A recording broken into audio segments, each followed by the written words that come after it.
हमारे ज़िंदगी में भी जो थोड़ा बहुत है वो अल्लाह का लाख लाख शुक्र है। लेकिन एक चीज़ का कमी है, वो है सुकून। सुकून ही हमारे लाइफ में नहीं है। ना घर में सुकून है, ना ज़िंदगी में सुकून है। हम जितना चाहते हैं कि नहीं सब अच्छे से अरेंज करके रहेंगे, अच्छे से सब होगा, बस एक ही चीज़ का कमी रहता है, सुकून। कभी कभी मैं यही सोचती हूँ कि ज़िंदगी में अल्लाह सुकून ही क्यों नहीं दे रहे हैं। तो अल्लाह सुकून देंगे भी कैसे, क्योंकि हम जो दुनिया के पीछे भागते रहते हैं, दुनिया के काम में, दुनिया की चीज़ में, तो हमें सुकून कहाँ से ही मिलेगा बिना इबादत किए। तो अल्लाह जो कि हमें खाना पीने रहना, हमारे हर तकलीफ़ में हमारे साथ रहते हैं, साथ देते हैं। तो अगर हम उनको ही नहीं याद करते हैं, उनको ही इबादत उनका नहीं करते हैं, दुनिया के पीछे ही खाली दुनिया के कामों के पीछे भागते हैं, इसमें सुकून कहाँ से मिलेगा। सुकून तो पैसे से नहीं खरीद सकते हैं। तो जो भी होने से हमें जो है इबादत सही टाइम से सही तरीके से भी करना चाहिए, क्योंकि जैसे हमारे लाइफ में खाना पीना सोना जैसे ये सब ज़रूरी है, इबादत भी और भी ज़्यादा ज़रूरी है।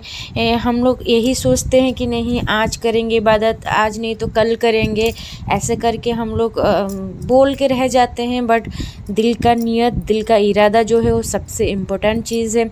हमें सच्ची पक्की नियत करना है कि नहीं हमें ये इबादत जो है करनी ही है। तो आज मैं आप सबको एक दुआ बताऊंगी, वो ऑलमोस्ट सबको पता ही है।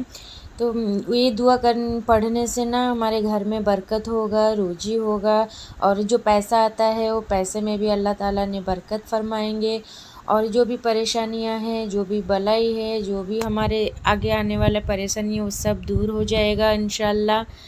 तो वीडियो में ज़रूर बने रहिए। ये जो दुआ है, दुआ के बारे में मैं आप लोग को बताऊंगी। तो अस्सलामु अलैकुम एवरीवन, कैसे हैं आप सब। आई होप कि आप सब बहुत ही अच्छे होंगे। अल्हम्दुलिल्लाह मैं भी बहुत अच्छी हूँ, और मैं भी दुआ करती हूँ कि आप सब भी बहुत ही अच्छे रहो। Welcome back to my channel. तो इधर मैं डिनर के लिए आ गई थी रोटी बनाने के लिए, क्योंकि मुझे आज थोड़ा जल्दी रोटी बनाना है, क्योंकि थोड़ा लेट हो गया था। खाला जो है मेडिसिन खाते हैं, तो उनको टाइम टू टाइम खाना चाहिए ही होता है। और जो उनका इंजेक्शन लेते हैं ना, उनका एक तो टाइमिंग होता है कि यही इंजेक्शन लेने का यही टाइम के बाद ही उनको जो है खाना खाना ही होता है। तो इसीलिए मैं फटाफट आ गई थी किचन में, आके रोटी बना रही हूँ। और जैसे कि आप लोग को पता हो कि मैं कुछ दिन हुआ खाला के घर इधर आई हूँ रहने के लिए, फिर कुछ दिन रह के फिर मैं चली जाऊँगी। हमें जो है ना अपनी लाइफ में खिदमत करने का टाइम बहुत कम ही मिलता है, कम ही मौका भी जो है थोड़ा कम मिलता है। तो जब भी हमें किसी का खिदमत करना या फिर किसी का हेल्प करना चाहिए, तो हमें पूरा सच्चे दिल से वो काम, मतलब किसी का खिदमत करना है तो हम कर लेंगे, क्योंकि ये बहुत नसीब से ही मिलता है। और किसी को एक रोटी बना के देना भी, ये भी बहुत नसीब का बात है कि हम किसी को बना के खिलाते हैं। मेरा सोचना तो यही है, या फिर मेरा मानना यही है कि जब तक मैं ज़िंदा हूँ, जब तक अल्लाह जी ने मुझे इस दुनिया में रखे हैं, किसी का भी हेल्प हो इंशाल्लाह मैं ज़रूर करूँगी, या फिर किसी का भी खिदमत करना हो तो जो मेरे से बड़े हैं इंशाल्लाह मैं उनका भी ज़रूर करूँगी। कभी कभी मैं ये भी सोचती हूँ कि अल्लाह जी हमें इतना परेशानी में क्यों डालते हैं, जो कि हमें और सब्र नहीं होता है, हम बहुत परेशान हो जाते हैं। लेकिन ये चिंता का कोई बात नहीं है, क्योंकि हम उतना ही, मतलब अल्लाह जी हमें तकलीफ़ देंगे जितना हम हैंडल कर सकते हैं, उससे ज़्यादा नहीं देंगे। और मेन होता है कि हमें भी अल्लाह का इबादत करना चाहिए। हमें जो हमारे नमाज है, पूरा 5 वक्त की नमाज जो है अदा करना चाहिए। और अभी टाइम है तो आज पढ़ के इबादत करके हम लोग उसको जो है रख सकते हैं अपने पास में, क्योंकि क्या पता कल का जो सूरज है वो हमारे नसीब में है या नहीं। तो कल के बारे में इतना सोचना क्यों है। और आज अल्लाह जितना दिए हैं, जितना हमारे पास है, हमें उतना में ही खुश रहना चाहिए। और इंसान का जो है ना लालच आ जाता है मन में कि हमारे पास जितना है काश अल्लाह और थोड़ा दे देते। लेकिन हमें ये भी सोचना चाहिए कि अल्लाह हमें जितना दिए हैं शायद दूसरे के पास उतना है भी या नहीं। तो इसीलिए अल्लाह जितना भी हमको दिए हैं उसका लाख लाख शुक्र अदा करना चाहिए। और जो ज़रूरी और इम्पोर्टेंट बात जो है वो है अल्लाह के ऊपर यकीन रखना। हमें अल्लाह के ऊपर यकीन रखना है कि जैसे कि हम कुछ दुआ में मांगते हैं या फिर हम कुछ सोचते हैं कि अल्लाह हमारे साथ ये हो जाए, लेकिन हाँ थोड़ा सा लेट होता है, होता नहीं है। हम सोचते कि इतना दुआ करते हैं हमारे साथ वो क्यों नहीं होता है, हमारे साथ वो चीज़ हमको क्यों नहीं मिलता है। तो आपको अगर सच्ची पक्की मतलब यकीन करना है कि हाँ ये चीज़ हमको मिलेगा और सिर्फ अल्लाह से ही मिलेगा। अल्लाह के ऊपर उम्मीद नहीं रखना है, अल्लाह के ऊपर यकीन रखना है, तभी जो है वो मतलब सच्चा हमारा नियत भी हो जाएगा और आज नहीं तो कल पक्का हमको वो चीज़ मिलेगा ही मिलेगा।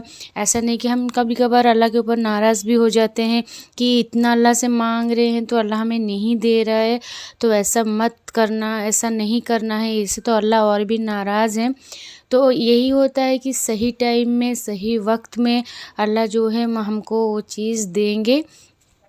तो अल्लाह जी के ऊपर उम्मीद मत करो, यकीन करो कि हाँ अल्लाह से ही मिलेगा, चाहे थोड़ी लेट हो लेकिन अल्लाह से ही मिलेगा। सच बोल रही हूँ दोस्तों, मेरे साथ भी ऐसा होता है कि मैं कुछ चीज़ मांगती हूँ, कुछ दुआ करती हूँ तो मेरा भी लेट होता है, अल्लाह जी मुझे भी थोड़ा लेट देते हैं, जो कि हम इंसान हैं और हमें सब्र नहीं रहता है कि हम थोड़ा वक्त जो है सब्र करें, नहीं मिल रहा है तो थोड़ा सब्र करें, वैसा नहीं होता है।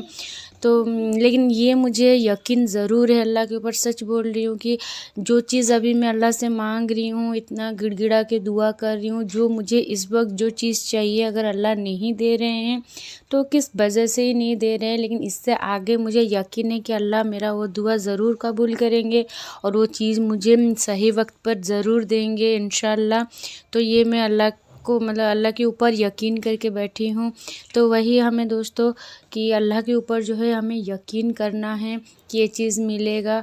मैं ऐसा भी नहीं है, मैं भी अपने दुआ में बहुत रोती हूँ, अल्लाह से मांगती हूँ गिड़गिड़ा से। और अल्लाह तो सच बोलूँ वो तो 70 माँओं से ज़्यादा ही हमें मोहब्बत करते हैं। अल्लाह अपने बंदे को जो है 70 माँओं से भी ज़्यादा मोहब्बत करते हैं। एक माँ का मोहब्बत तो आप लोग को पता ही होगा कि कितना होता है, तो अल्लाह जी हमें 70 माँओं से भी ज़्यादा मोहब्बत करते हैं। हम लोग ये इमेजिन करेंगे तो मतलब तभी हमको समझ में आएगा। तो अगर जो इतना हमसे मोहब्बत करते हैं तो वो हमें कैसे तकलीफ़ में रखेंगे और हम जो चाहते हैं तो वो कैसे नहीं देंगे, लेकिन यही है कि सही वक्त में ही वो देंगे। तो इसीलिए अल्लाह जी को जब तक नहीं मिलता है तब तक अल्लाह जी से मांगते ही रहो, दुआ करते रहो। तो ऐसा भी है दोस्तों कि कोई कोई दुआ हमें मतलब आता है, हम जानते हैं, लेकिन उसको पढ़ने का फ़ायदा क्या है उसको हमें पता नहीं होता है। तो वैसे ही दुआ जो कि पहला कलमा होता है, कलमा तैयबा जो पहला कलमा आता है, तो पहला कलमा पढ़ने से बहुत ही आसान है। वो सबको मतलब पहले जो बच्चा पैदा होता है हम उनको पहले ही पहला कलमा सिखाते हैं, सबको ही ये कलमा आता है। पहला कलमा जो है वो बहुत ही फ़ायदेमंद है। हमें दिन में जितना भी चाहे हम काम करते रहें, कहीं जाते हैं, बैठे हैं, जब भी हमको फ्री टाइम मिलेगा तो हम पहला कलमा अगर पढ़ेंगे तो उसका बहुत ही फ़ायदा है। तो जैसे कि मैं 3 फ़ायदे इसका भी बताने वाली हूँ। जैसे कि बहुत तो फ़ायदा है लेकिन उसमें से 3 फ़ायदा, पहला जो है कि हमारे घर में रोज़ी बरकत जो है आएगा, रोज़ी में बरकत आएगा और हर चीज़ में बरकत आएगा। और सेकंड में जो है मौत के वक्त हमें जो तकलीफ़ होती है वो तकलीफ़ भी आसान हो जाएगा। और इसके बारे में मैं नेक्स्ट वीडियो में अपना नेक्स्ट ब्लॉग जो बनाऊंगी इसके बारे में बनाऊंगी।